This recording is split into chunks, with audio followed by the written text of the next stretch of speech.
back to another video, and in today's video we're going to be doing system test 1 of the 12-volt fire alarm system and system test 4 of the Snap Circuits fire alarm. This is also going to be a silent test, so there's not going to be any horns.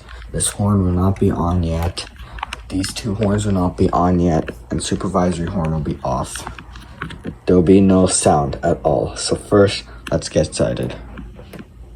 First, we're going to start with the 12-volt fire alarm panel.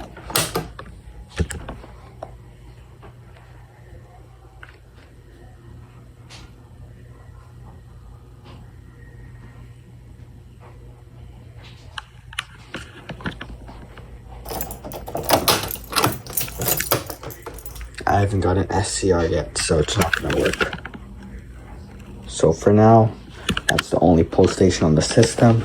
So let's give it a little bit of a change.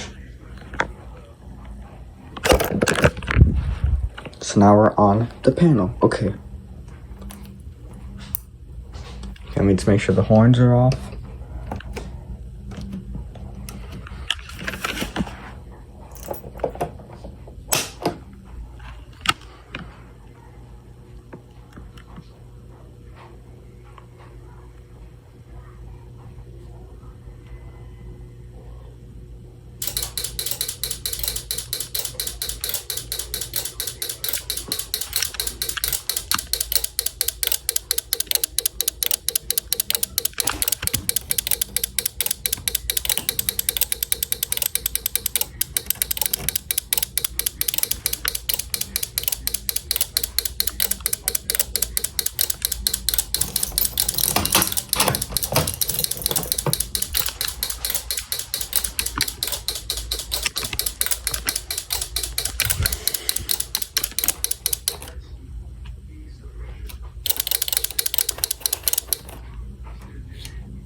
Not yet, not yet.